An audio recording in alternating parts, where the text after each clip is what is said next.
So here are my thoughts about how to know if you found your quantum partner, or soulmate as people like to call them. And I'm definitely no authority on the subject, but I have been in a relationship for almost 8 years and in a marriage for 5. Aww. And it's a good time around my household with my co-adventure. They are people that greatly affect our lives in more ways than we could ever know. So I wanted to make a video to kind of acknowledge them and their traits, I don't know, so we can do some evaluation. So here's how you know if you found your quantum partner or pal. They are a mentor to you without even them saying anything, just by them existing. They usually possess traits that you don't normally carry, and traits that you aspire to be more like. They make your greatest qualities magnified and your weaknesses diminished over time. In a sense, they make you weirder as a person. So you know those little weird quirks that you have? In the full sense, you are your unique self, however, to the power of maximum. One of the best things about having an amazing partner is that they don't turn your emotions into a roller coaster ride. Of course, you have fluctuations, but it's not like, boom, I hate you, or I love you, and there's no bad words exchanged. It's more all about the encouragement and positive vibes, I believe. You follow your own rules and not the traditional norms of society.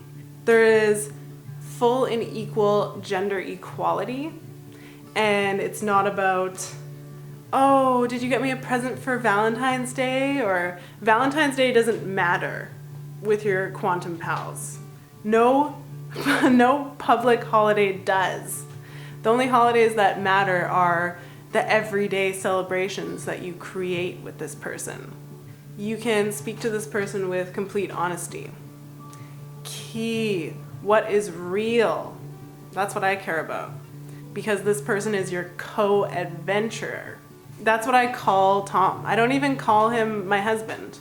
The word doesn't resonate with me. It's not my word, right? Like, why am I inheriting this word that has different social meanings that I don't want to be associated with? I want this thing that we've created to have its own identity. This relationship should have a spectrum of frequency. So I find that when you are with this person and you are at your unique baseline state of who you are, then overtones can be created. It's like this relationship is going through a prism, and what comes out of it is this rainbow light of cosmic love.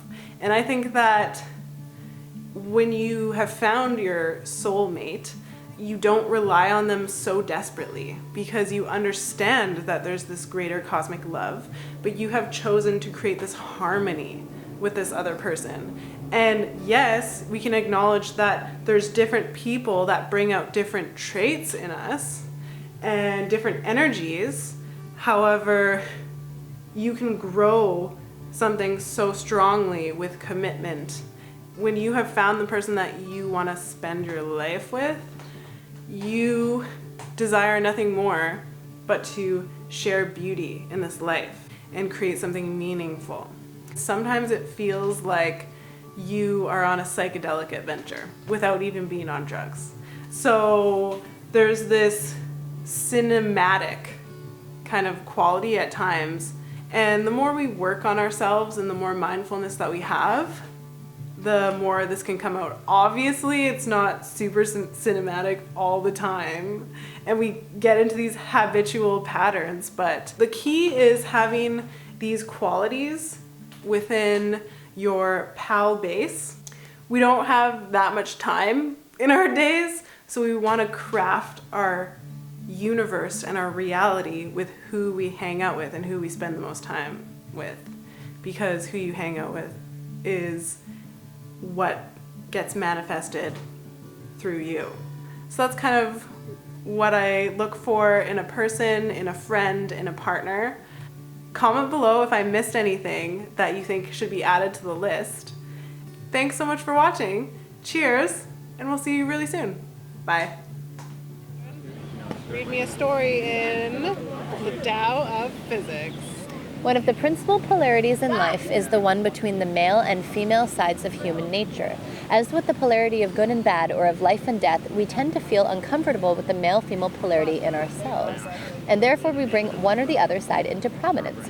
Western society has traditionally favored the male side rather than the female, instead of recognizing that the personality of each man and of each woman is the result of an interplay between female and male elements. It has established a static order where all men are supposed to be masculine and all women feminine, and it has given men the leading roles and most of society's privileges.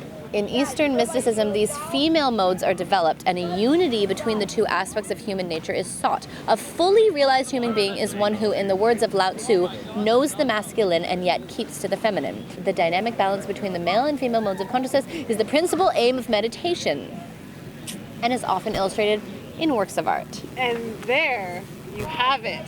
Embrace your female, embrace your male. Be one with yourself. Yeah! Woo!